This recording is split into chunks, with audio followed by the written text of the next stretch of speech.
Le suafa manu malolo tātou li I whaolo I Yesu Kiriso. O te whaatalofa tuai o mamalu mo Paia Samoa.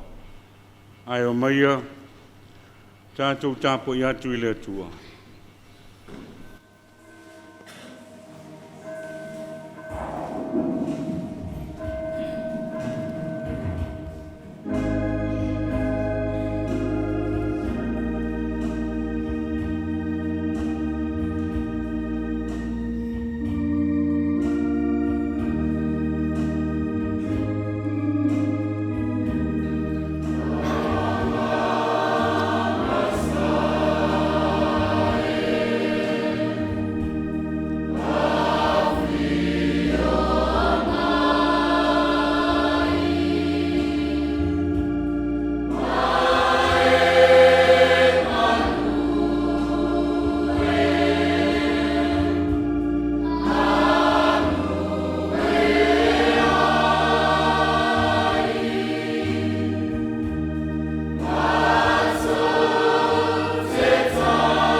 Yo tau pese atu I le li le pese fou, le lano langi umai, yo tau pese atu I le li.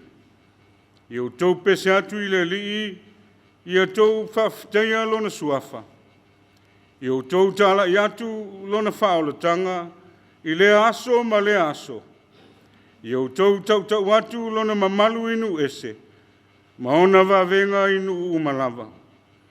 A wae sili le li e tusa foi ona matuavi ia o ia. E sili ona matautia o ia o le atua e soifua. Ia o tou vivi atu I le li. O le titalo mo le nganga pa ia se i o tātou titalo. Le atua no fae lo mātou tamao le afio I le langi. O la ua fio e ou le pule ao umalawa. Wa mātou iai te tonu o lou mao te tāpuai. Ai mai seo le mamalu o sio mātou atunuu. O la mātou Sauniga e ofo I nā atu. Se I sulailo wa lofa ma lo wanga le lei tau sipea mo I mātou I aso uma. Ai pangalawa lea lo mātou utua e langona lo mātou whātou waa. Ma lo mātou mativa whaleanganga. Wa mātou wa mwai talo ai leanganga maulalo. Na fio mai ai le mea nei e ala I lo wanganga pa ia. Si e paptiso ina o mātou tangata tāpua I ta I tō tasi umalawa. Mai se le mamalu o si o mātou watunuu. Ia mātou tāpua I atua I la ua fio I leanganga ma le whamaoni umalawa. Ma iai uai mea uma mātou te whaia. E le whasilsilina o lou vi inga e whaavavau. O le ala mātou te talo ua latu le suafo Yesu le li ilo mātou whaola. Amene. O le atatou vi atu I le atua, I le pese ua saunia. Alleluia.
whaitauina o awhionga pa ia alo tātou atua. O le tusi whaitau mai le whea ngainga tuai, i Isaia na tā upo e 5:10, whai upu mua mua e whaapau mai i le whai upo e 5. I Isaia na tā upo e 5:13, whai upu mua mua e whaapau mai i le whai upo e 5. Tātou te whaitau, te lāwholawhoa iai. Pāwhonga ia inisio a whionga pa ia alo tātou atua. O ai ea ua talitonu i la mātou upu e tau longolongo atu. Ua whaalia i a te ai le a ao leri.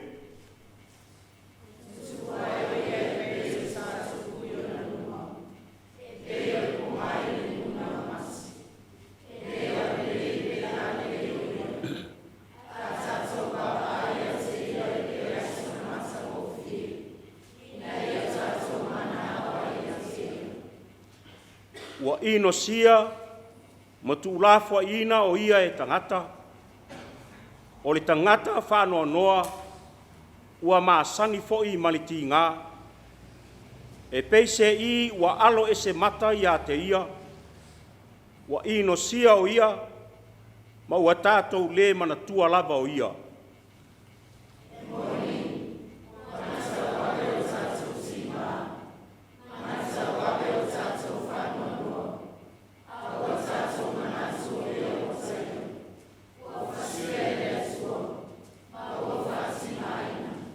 Male foi upo e 5,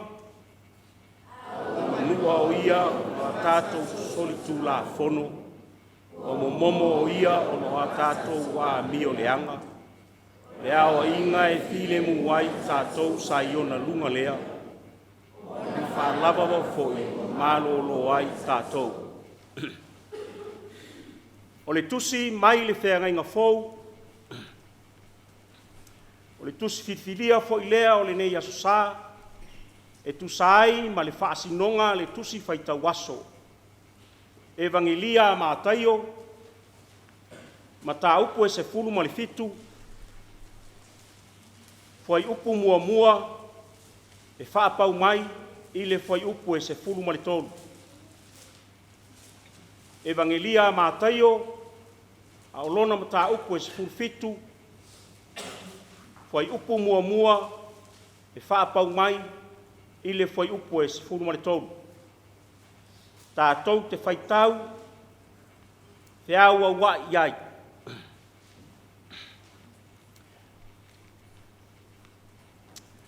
Ua mawai atu aso e ono, ona o ai leo Iesu ma Peteru, ma Iakopo, ma Ioane lo na uso, o ia awae ia te i lātou i le maunga ma walunga, ua nā o i lātou lava.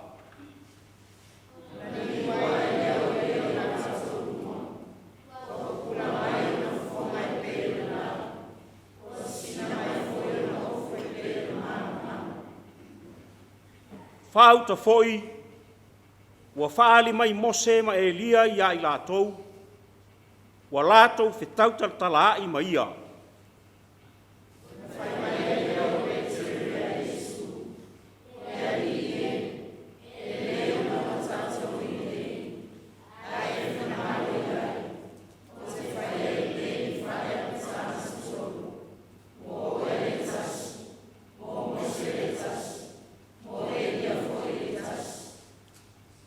Whaauta, o le ao pupula, ua ufiti ai i lātou, a o tau tala ia.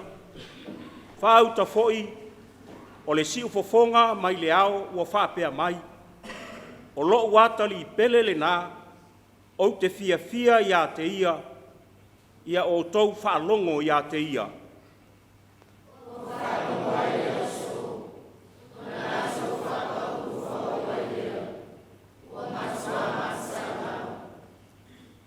Ona maliu atu ai leo Iesu, ma pai atu ia te i lātou, ua whaapea atu. I nā tuia o tau, au a foi tau te mātata.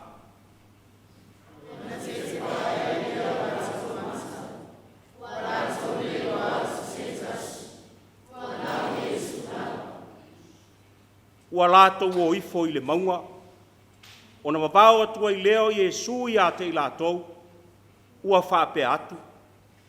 Aua ne I o tau ta watu I se tasi, le mea na waaia, se ia toe tū mai le atari o le tangata, mai e woti.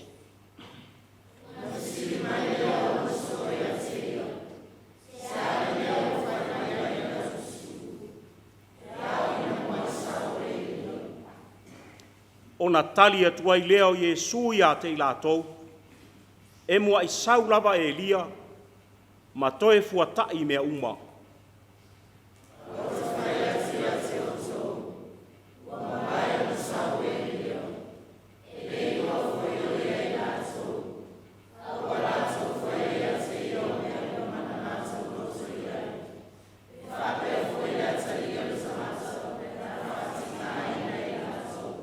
Male foi upo e sifuru male tolu.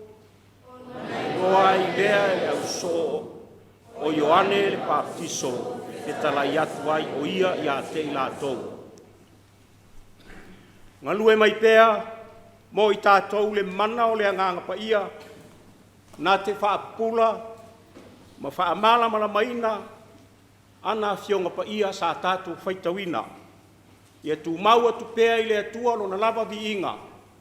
Nei se o lava I whaavavau lava. Amene. Tātou viatu I le atua I le vi inga I se lau sifu ma le fitu. Se lau sifu fitu vi inga o le atua o le a tātou toi pese ai.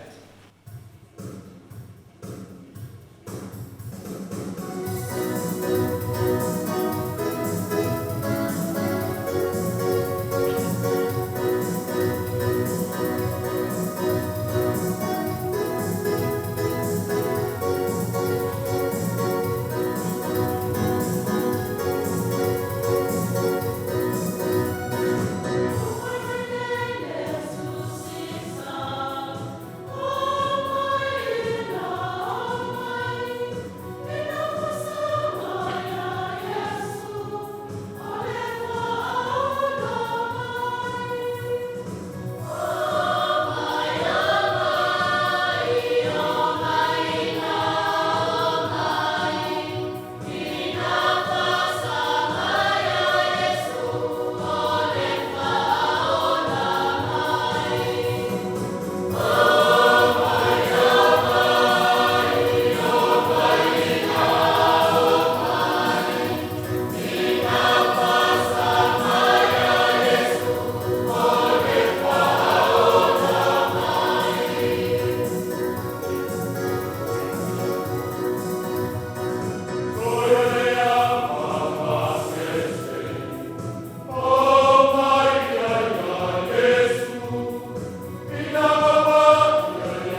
tātou tālo sanga. O le a tātou ifo matatalo le atua. Le atua pai ae lo mātou tamā. Le atua le tamā, le atua le alo, ma le atua le nganga pa ia. O le atua foa. O le atua o na nafi, o le atua o le aso ma ienua. Wa potolo wa tunu e tapua I fatasi le ne Afiafi lo mātou atua. Se isula lo wanga le lei. O lau wha maoni, ma lau tau singa le ma vai lau whanau. Mātou whawhetai lo mātou tamā. Wa mātou auria mai, le aso sā mua mua o lona valu o māsina o le nei tau sara. I le wholau ngā lau whanau ma lau atunu. Salu tia mamatangi tonga ina I le amata mai le nei tausanga peitai lo mātou atua. O lou alofa o asiri la valea. O lou alofa o taitai mai ai. Le soi fua ma le malosi o tangata lo mātou ori. Whawhetai le osi ngā taulanga lau whanau le nei tae au e au mai le file mu. Wa mai lo alofa e Taitai ai lo mātou iai lo loifo lo whata whai taulanga lo mātou mtai. Mātou whaftai lo mātou mtai. Manuia le nei Pulega. Manuia lau e kare sia wao. Manuia lo malo tuto tasi o Samoa.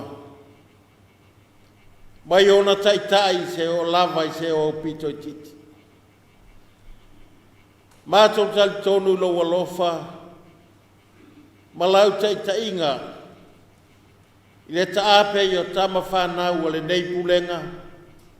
Po lo atu nu so se tafale la lang. O e o lo fea ngai ma o e o fea ngai ma ngā luenga.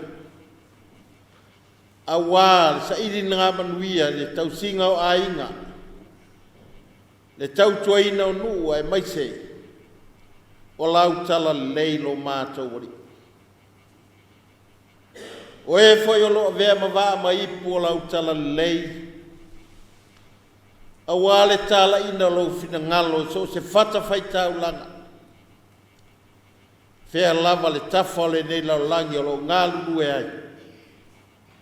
Mātou whawhetai lo mātou atua. Mātou whawhetai lo mātou tamā. Manui au polisi whawhai whiau. I so se kale sia kerisiano I tono lo watunu. Mātou whawhetai. I lo alofa la vea I a Samoa. Mai mala whale nā tura, ma whala wilave te tupu whawhose. Pea mātou whalongo le a whatia.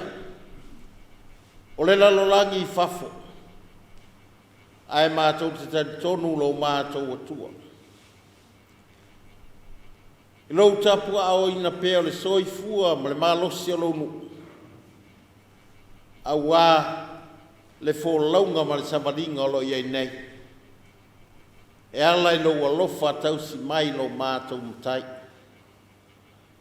Mātou whawhetai lo mātou tamā. A wā e talitonu e lea iso mātou poto.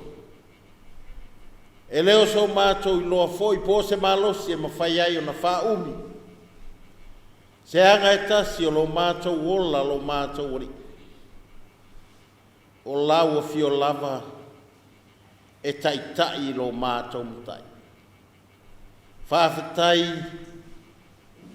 I le soifua mātutua o ta māma tina o lo nuu ma lau Pulega. Mātou wa aia le nei tae ao. Le sangisangi fia mai. E tāpuai I la ofi. Seia vatu vi inga I la ofio. A wala ofio lava.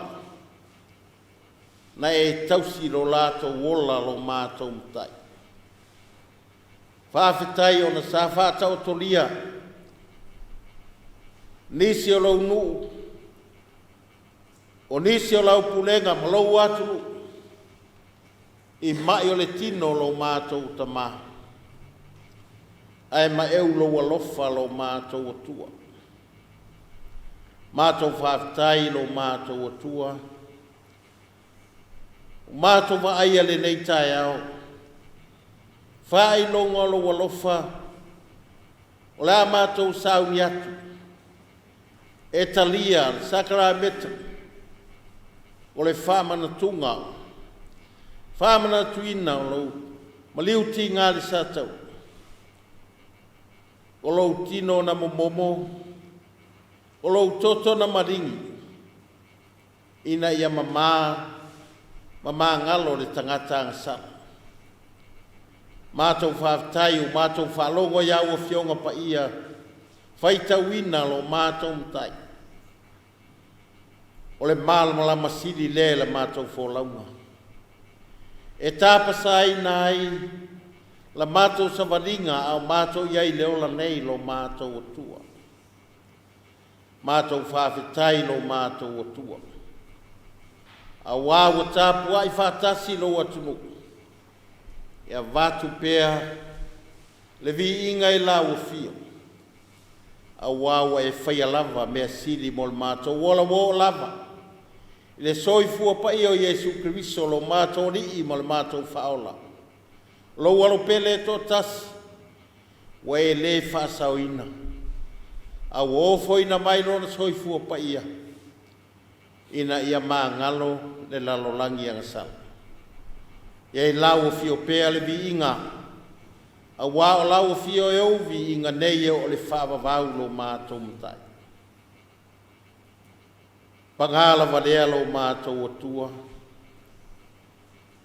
Oi mātou lava o le whanau le tonu lumo lau fio.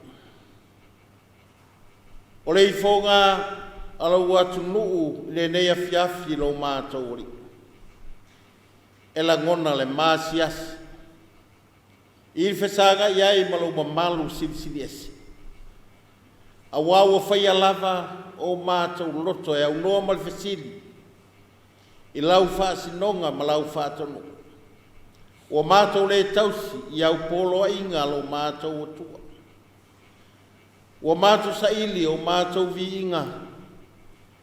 I le vai ngā tangata a wau noa. Ma se vi inga o lawa fio. O le ona le malosi ma le ola. O lo o mātou o ola I le nei lalolang. Mātou whātou ese lo mātou mtai. Wanara mātou alalanga le li ie. O maolava o mātou loto. Malau o fio e ala li whaati nonga lo mātou wala wina. I to tonu a inga. O to tonu anu. O lau tala le lei. O le tautua ina. O lo watu nu o Samoa. E se I mātou uma I lumo lau silfanga lo mātou atua. Mātou ta talo ta māpa iai. Sausawina le ifonga lo watunu le nei Afiafi. Le toto pa I o Jesu Kristo na malingi li tātou. Ina ia māngalo lo mātou wola ngasala le ri ie. Ma mātou toi mauawa no atu ai. I lo mālo e whaavavau pe amoni lava. Lo mātou talitonu le whaoltanga. Lo mātou ta mā. O lau o fio lava le alofa ma le alofa muti vale. O lau o fio e te alofa mai pea e lo mātou wola le ri ie. Mātou ta tālo lo mātou atua. Whaamanuia le I whonga sa Amoa le ne Afiafi. Whaamanuia lau Pulega pe ona mātou mafuta. Le tamama le fina le Pulega. Leo whai ngā ruenga te tofi. O mātou ta māma tina mātutua. O au no lo ngā lulu e o whea lava. Le tafo le nei lau langi lo ngā lulu e a I atunu mamau. Mātou mafuta le nei Afiafi le ri. Ia iai o manuia lo mātou atua. Whamanuia lau e ka le sia o mai lava I ona Taitai. Se iau o se o pito jiti o lo atunu o Samoa. Ia iai le file mu manuia o lau o fio I lan Taitaiinga. Ina ia manuia o na tangata anu. Mātou te talo lo mātou atua. Le taape o le totolo o atunu. Whea lava le tafa le lalangi o lo o iai. Pe o na mātou watu pe ruma o lau o fi. Te sila fia mea uma. Te sila fia foi fe au mga luenga. Whea ngai mai lato. Wha amanuia lo lato soi fua ngā luhue. Manatua le mātou te talo le lalangi vevesi. Pe o na mātou whalongoina le whewata wa I o ia atunu I whafu. Le atua alo whai. O lau o fio lava. Le pule au le langi ia atoa mali nei langi. O lau o fio e maua I le file mu. O lau o fio foi e maua I le toa mai lau o fio. E manu ia ai, manofo le iai lau whanau lo mātou o tua. Ia iai o manu ia le nei aso lo mātou ori. Le aro lau tala nei lo mātou o tua. Tō whasi le taua whale anganga, mo ne anganga se tene. Mo lau o fio ma lau fina ngalo lo mātou mtai. Mātou whamna tuina, lau maliu ti ngalo mātou ori. Mātou te talo iau ngai o mātou loto. Au ngai o mātou tino au ngavale. Ai maise. E whatu watua ia I o mātou ngangai nei mātou langona pea. Le tā ua o lou maliu ti ngā wale lawe ina lo mātou wola ngasala lo mātou wari. O a mātou ta talo ia le atua se taimi mātou whalongo. Ia ua fionga fola feta lai la ua fio e ala whatau vao la ua au. Mātou whalongo pe se alo fina ngalo mo lau whanau. O a mātou ta talo ia. Whatasi ma le tele o manatuliro o mātou loto manatu. Whai alo fina ngalo. Aua lava ma lo mātou whatau ana. Ono Yesu Christo lo mātou ali ma lo mātou whaola e toa tasi walai le mātou ta talo. Amen. O le a tātou toi pese, e le vi inga le atua iwa sumalua. Iwa sumalua le vi inga le atua tātou pese ai.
talo ma le fua i se o tātou i fo matatala.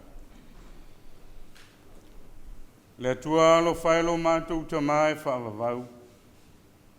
O laua fio lava le osi taulanga si. A wane mo i osi le taulanga sili mo lo mātou ola.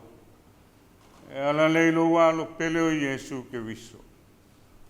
Pei tai ele i mutai lo walofa ma lo wanga le lei. Wae tu maulava lo walofa muti vale mo i mātou. Tu pe we fo a i mo lo mātou wola. Wa mātou toi au ina i le nei tai au. O la mātou taulanga lea wālau fe au ma lau ngā ruenga. Wa mātou talo i le nganga maulalo. Si sila mai au fafonga alofa i le taulanga o lang whanau. Alofa mai alo mātou ta mā. Ta lia mai whaapaia ma whaamanuia. Whaatasi ei mo mātou tangata ato ato o malava.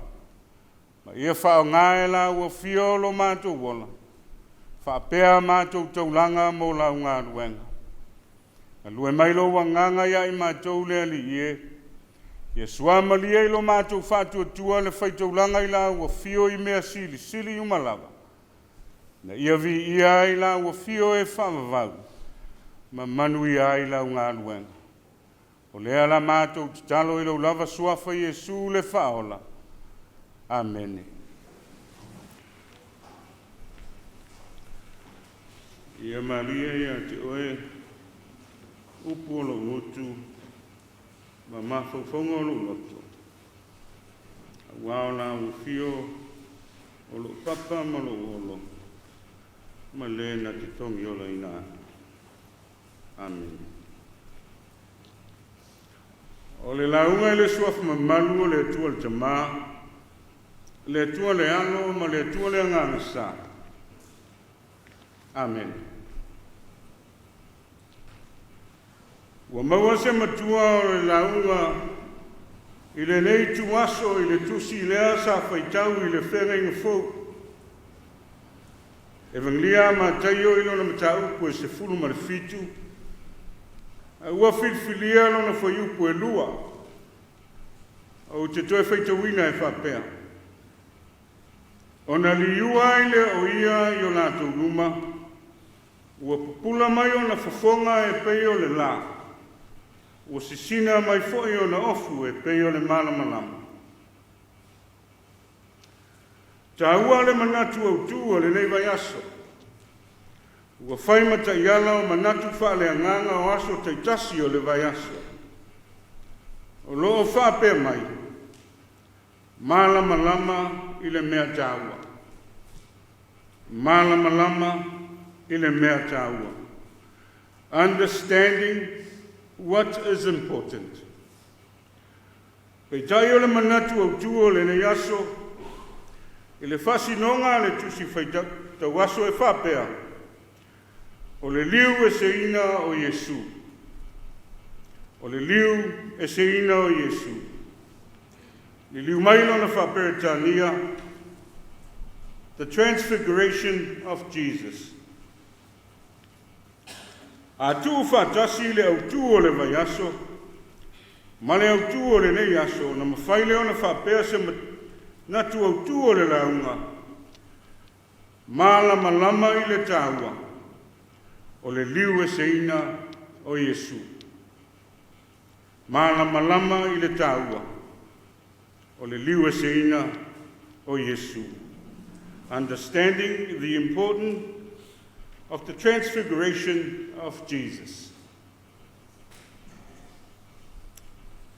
O le mataupu le nei le liu e se ina o Yesu. Ua tele tustusinga mamana tunga ua whaari iai. E o lava inisi o tāpua inga matantonunga. Ua lātou whaia le aso i lunga o le maunga. Maso wha manatu i lo ratou soifua mano lātou ola.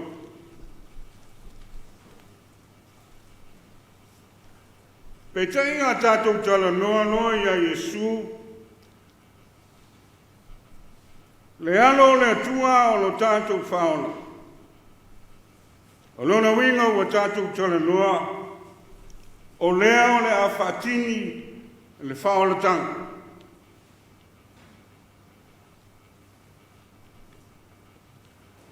O le winga o le whamtalanga.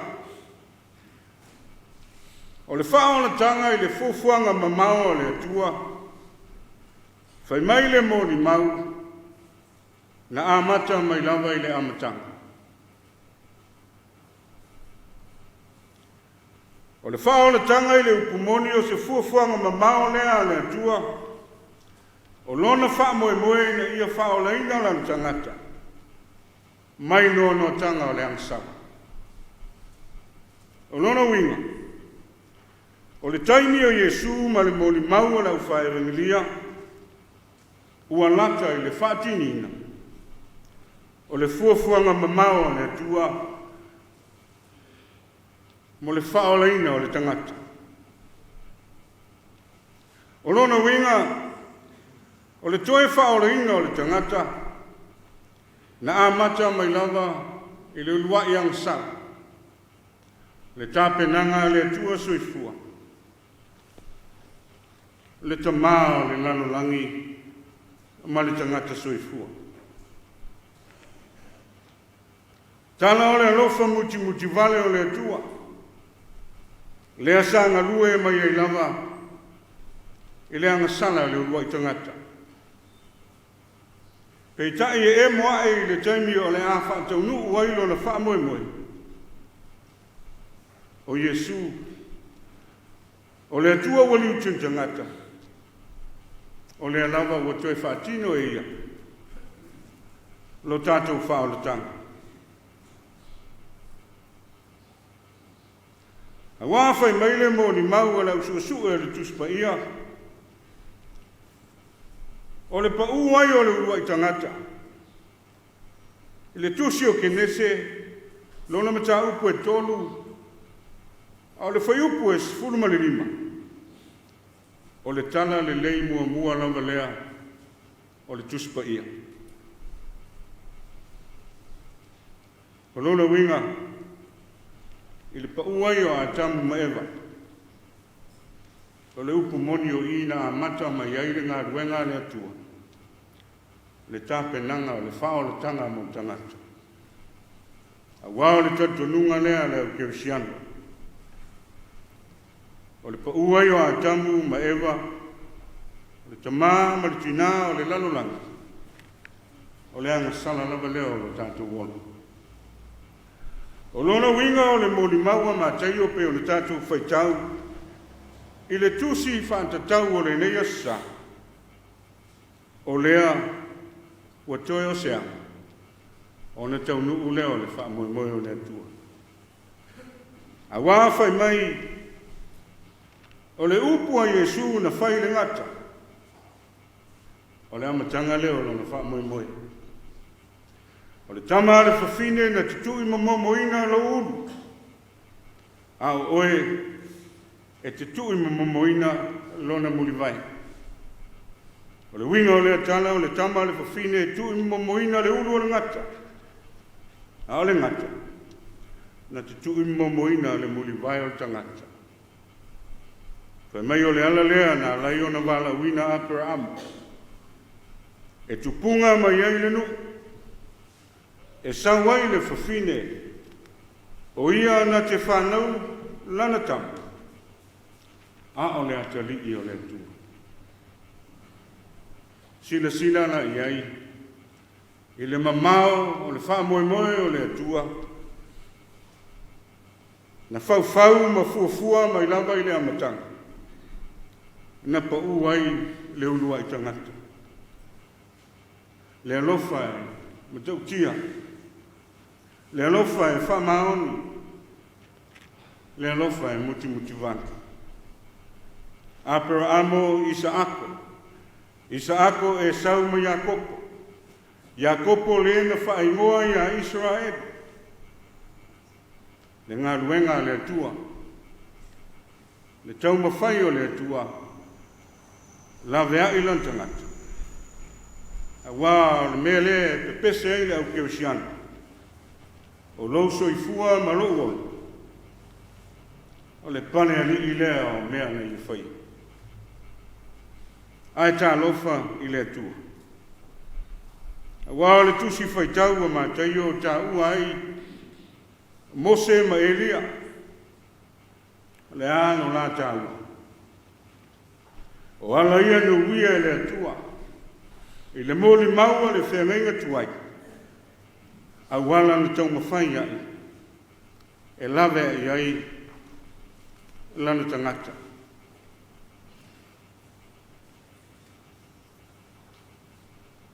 A Pu'apu'a se tala. Whaftai le tua. Whaftai le tua i lona alofa. Ma lona wha maoni.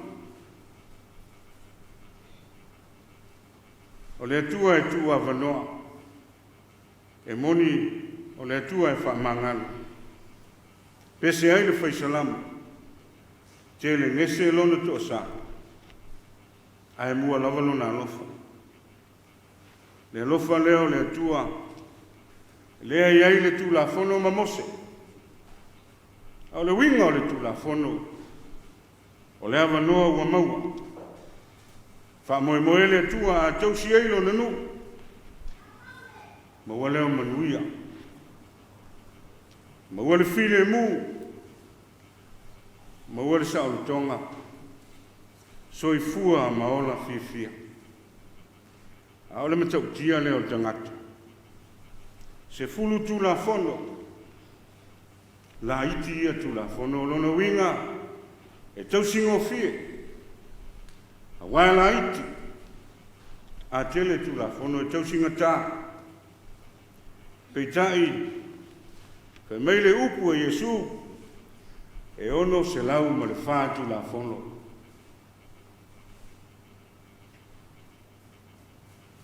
E le taimi o Yesu. A whai e to ese eile se fulu a le tua. E lima se lau, iwa se fulu ma le whātu la fono. Whao popo iai le tangata. O le matautia leo le alofa o le tua. Le ala foi le tau mawhai eile whai la unga. E toe tatai, le tala o le whao le tanga. Ma le whaatau nuina, i le alofa tu no le tua e ala ia ke viso. Le ai e leo se taimi o le au whai e vengelia. Ai nā fua, ma fua ma mao mai lava le tu. I le taimi o le urua i tangata. Sila la i le matautia. Ma le whainga tāna tangata. Le ala lea nā laiona tā whea. Whale tonu, tā whea ma pule e sea.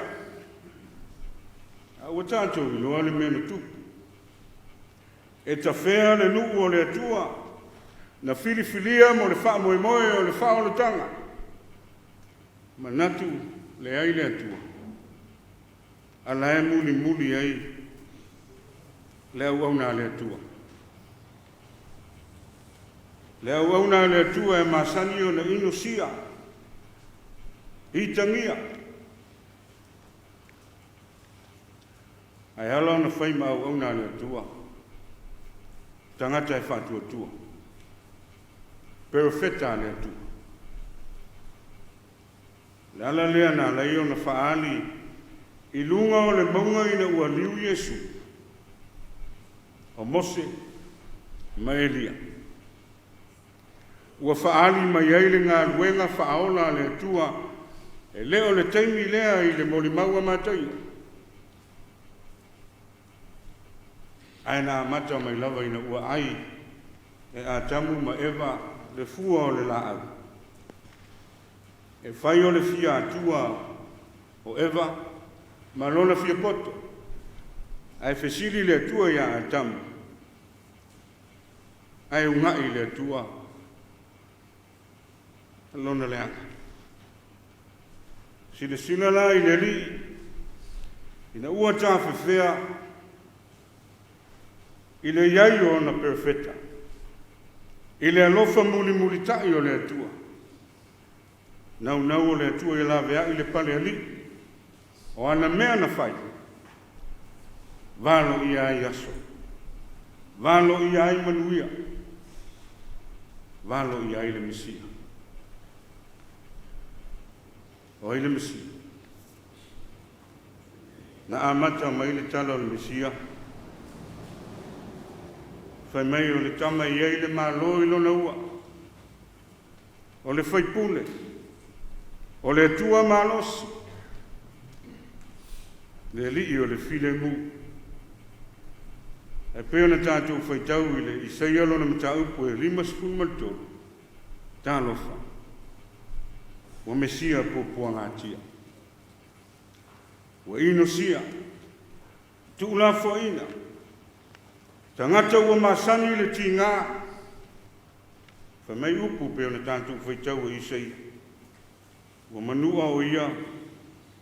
Ona o soli tula fono le nuku malalalang. Wa momomo o ia. Ona o leanga o le ami o le tangata. O ai le tala noa i Isaia. O Yesu Kiriso. Le alo le atua. O le atua to tasi pa ia.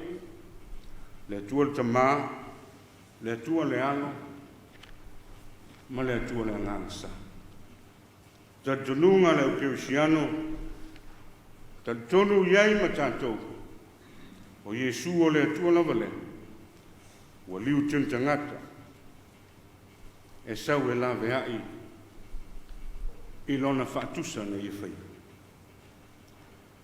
O le whesiri. Le ala le tāua. O le liu e seino Yesu. Le valo anga e le. Au auna Pu'apu'a ngātia. I le mataupu se fulu ma le fitu o mātai o. Ua tea le tele o le tusi. O le mea leo ua tupu. Ua sauni Yesu le au aunga Pu'apu'a ngātia. E whea ngai. Maso na valo ia. Mataupu se fulu ma le ono. O i whaatoa whailoa ai Yesu ilo na uso. O le iunga o le lato maafutanga manana ngā ruenga o i e oti. Tātou manatua, whai mai ai pe teu. Ia mamao le mea ma oi Yesu. Auane i o le nei mea ia te oi. O i, na tau ai e, Yesu pe teu pe na whai ngoa i Yesu pe teu. O Satan. Whai mai Yesu, Satan nie aru i o tua. Wa whai oe ma mea o te tau sua i ai. A wāua e le fina ngalo i mea le atua, a o mea tangata o le alo na wini. O le fina ngalo le tu, i a oti Yesu.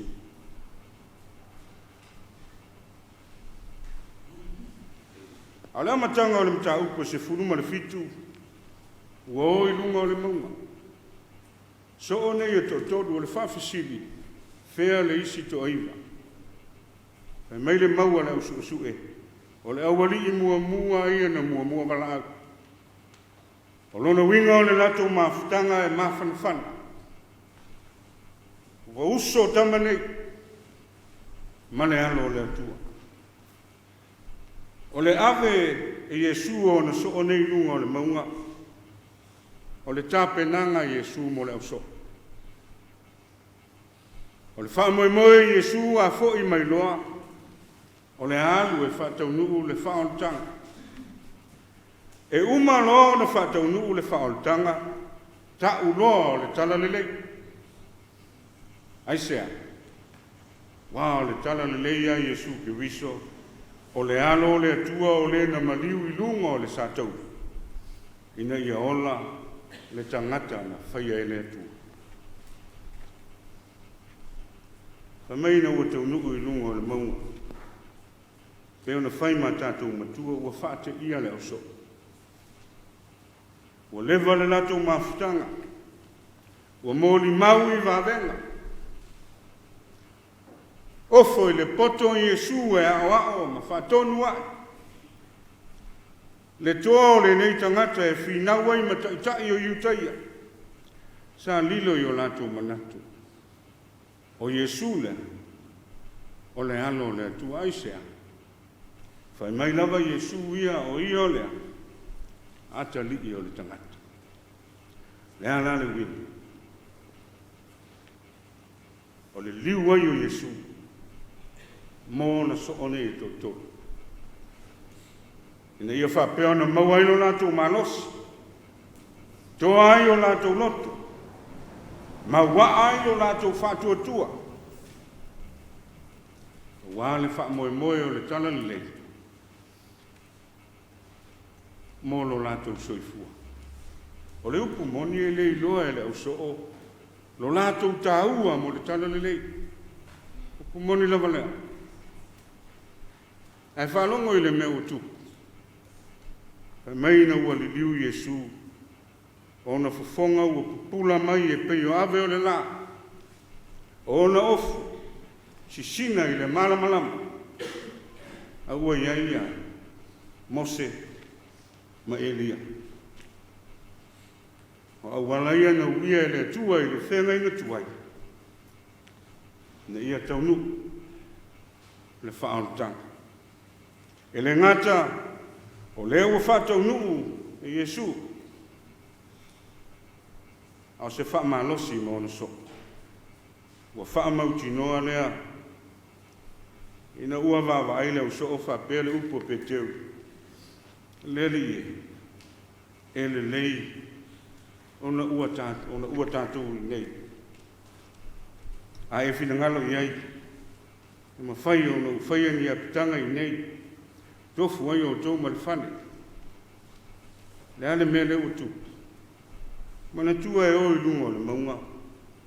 Wai loa e pe teru ma le auso nei. E a kopo mai oani. E alu Iesu e oti. Ai whawhawhea lato.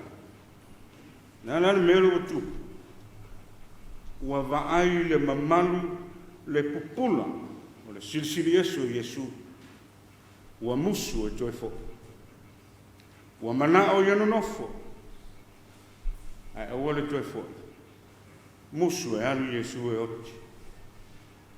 Taitai. Fai mai ele i uma le tala pe teu. Aua fio ae. Le ao pupula. Le pine wha mau lea. Le ala o na liu Iesu. Liu molona uso. Awa o ai leua, fio ai. O le tua soifua.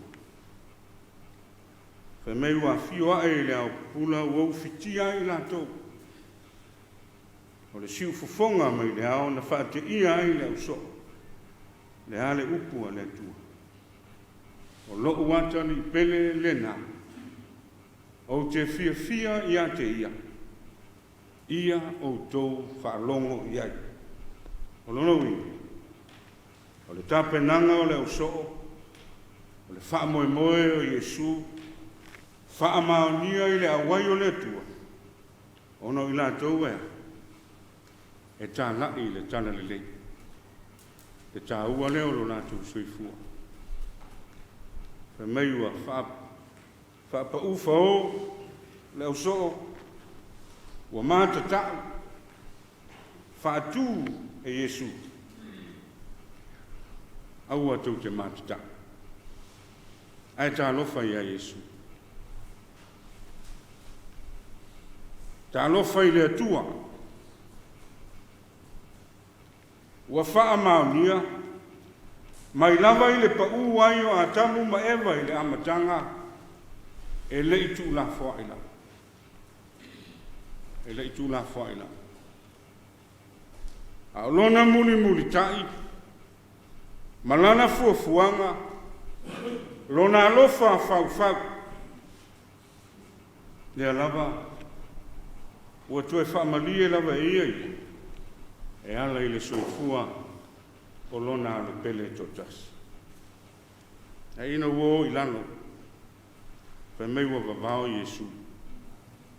Aua ne i ta watu i se tasi se mea, po le mea lea na vai se I toe soifua mai le atalii o le tangata nai e oti la le mele tu le whaamaoni o le alofa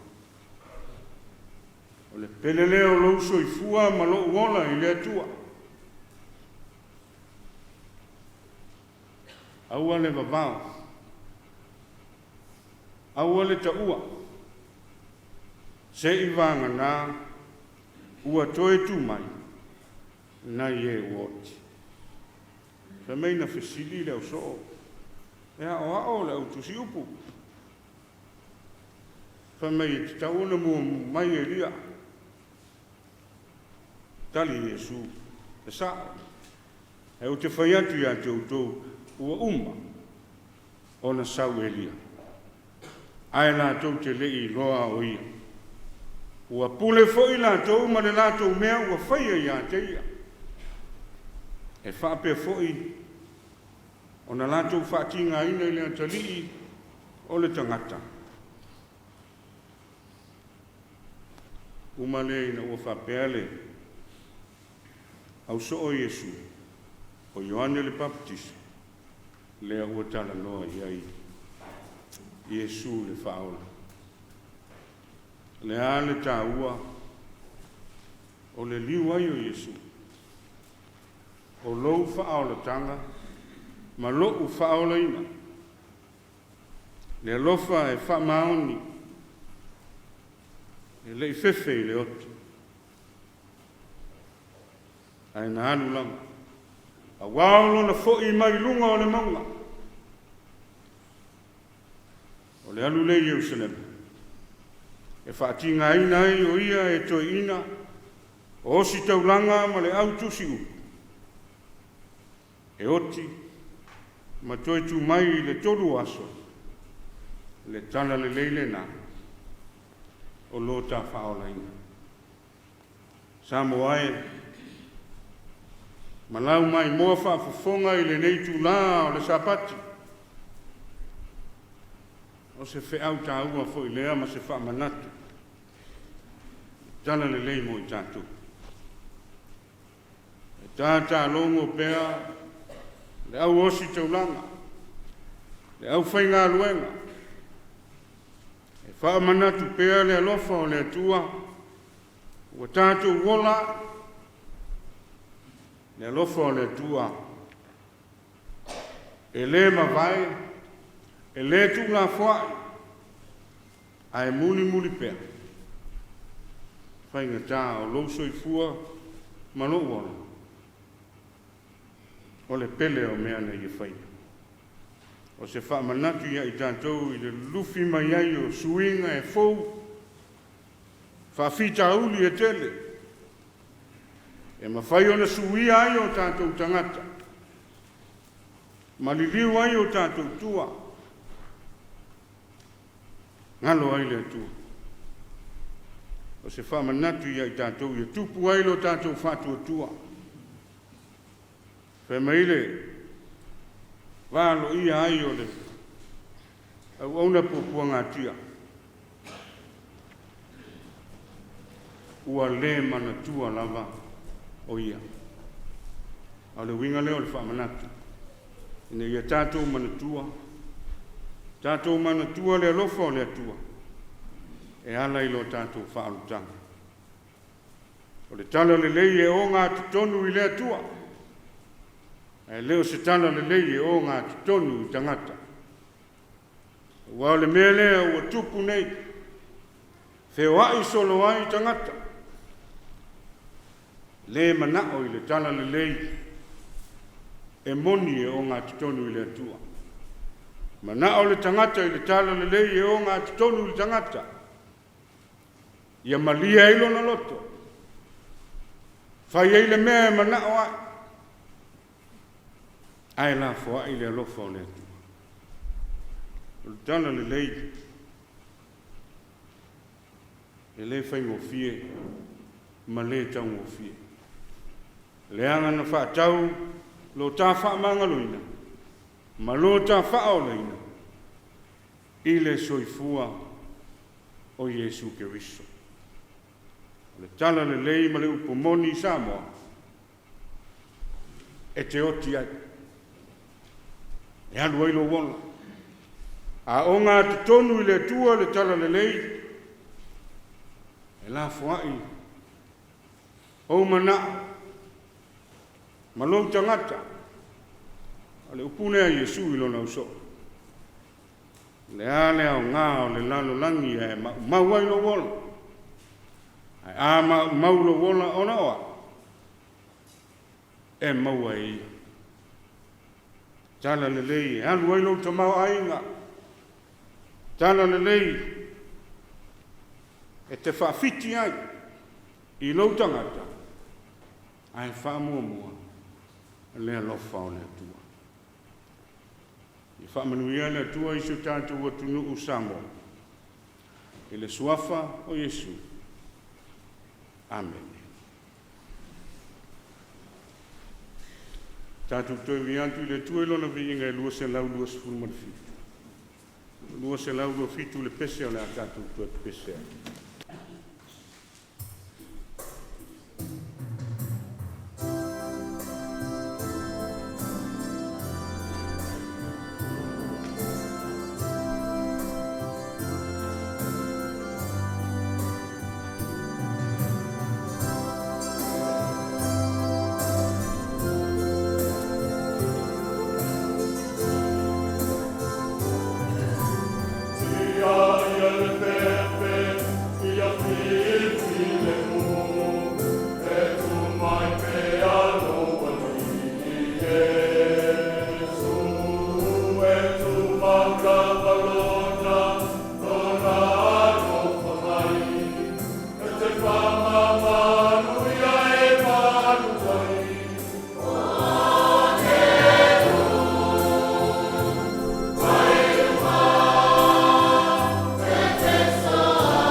Sauniga pa ia,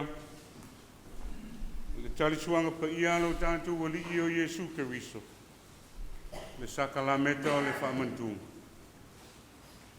O uso peleo no le li, whaafonga mai ei upu o le whaatonunga o le talisuanga lo tātou wali i o Iesu Keriso. E peo na o maua mai le apostolo Paulo. O au fo ina o maua mai le li le mea no tu ina tuai a tu tau. O le alava po na whaala taina ai le li i o Iesu. E ia tango ai le areto ua ia whaaftai. O na tofitofi ai lea ma whai atu. Ina tango ia ina ai. O lo tino le nei ua tofitofi ma sui o utou. I o utou whaia le nei mea ma whaamana tunga i a te au. Ua ia whapea fo i le ipu ina ua umaona ai. Ua whapea atu o le ipu le nei o le whenga inga whaule no toto. I o utou whaia le nei mea ma whaamana tunga i a te au. I aso uma tau te whainu ai. Wao aso uma tau te ai ai le nei a reto ma whainu i le nei ipu. Tau te whailoa atu ai le maliu o le li. Se ia fio mai o ia. Se o tātou te tāna.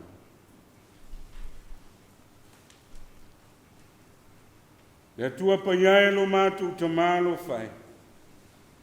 Ua mātou tu ina atu le nganga o le whaaftai la ua fio le ali e. Le ta mā le silisili ese le atua e whaavavau. O le na whaia le langi ma le lanolangi. Ma mea uma ua iai. O le na whaia le tangata i lo lava whatusa. Ma ua ea lofa muti vale i ate i mātou. Ua mātou whaia le nei Sauniga e tusa ma lona whasinonga. Ma le anganga o le whaaftai. Le ua mātou wole atu i la ua fio le tamā ma le loto maulalo. Ia tusa ai ma lo fina ngalo. Ina ia mātou la ngona mautinoa lo whaatasi mai, ma lo alofa tu noa. Ia ea wina i fo i lo wanganga pa ia i lunga ia i mātou, ma lunga au lava me alofa. O le areto ma le waina. Ne ia vea i lo mātou whaatasi, ma lo mātou a ai ma feinu ma vanoa. O lo mātou a wai whaatasi i le tino o lo mātou walii. Fesoa soa ni mai, ia vea lo mātou whatasi a Keriso. Ma ala mātou te tutupu ai ma le lofa ma le loto ngatasi a te ia. O leu a vea mahao, ma ua te tauna vi ia whatasi ma la ua fio le tamā. Ma le anganga pa ia. Nei maso umayo o le whaavavau lava. Amene.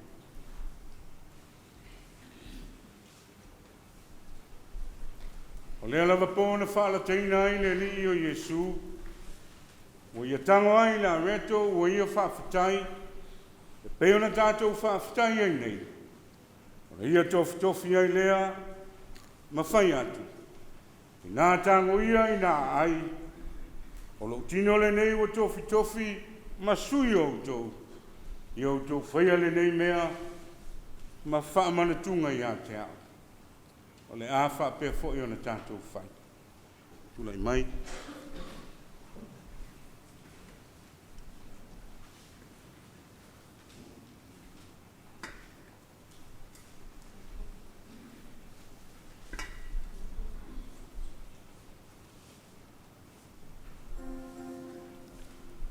Te wala watu tātou mawhitanga, a tau au ina loa le areto.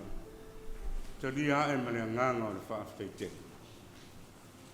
I nā tango ia i nā ai o le tino le nei o Keriso, ua tofi mo outou. I outou whaia le nei mea, ma whaamanatunga i a te ia. Wa tuia i manui o le.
Tātou ai ngā lotu, a tau au ina loa le waina, talia ma le loto whaafitai i le atua. O le ipu le nei o le whenga inga fau le i le toto Iesu, o whaamalingi ina mo le whaamanga le ina o angsara. I au tō whaia le nei mea ma whaamana tunga i a te ia. Tui ele manu ia le.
talo. Le tua lo mātou te malo whai. O mātou whaia lava, e tu sai ma le whaatonu ina o mātou tangata. Ina ia mātou mana tua lo mātou whaolotanga. O mātou wala au lava ila u fio ma le nganga maulalo. Tu maulo o lofa i lunga o i mātou nei. Ma lunga o lo atu nuu atoa o Samoa. Ia iailo wanga le leia i mātou ma whaatupu lo mātou wola whaatuatua. Ia fua mai foi i lo mātou wola. Ngā luenga le leia e tautua ai lau fe au ma lau e kānesia. O lea la mātou te talo i lau lava suafa Iesu le li i le whaola. Amen. Tātou pese le pese o Sauniga.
tātou whai ule tāna. Al manuia ma le file mua la u fio le atua le tamā. Le alofa sitsili ese o Yesu ke riso lo mātou o li ima lo mātou whaola e tō tasi. Le maafutanga mawhanawhana ma lo lava nganga pa ia. Ia tu mau mai lei lunga o i mātou nei, ma lunga o si o mātou o tunu o Samoa, o lau whanau whaatua tua i le lalo langi atoa. Nei se i o i le whaavavau lava. Amen.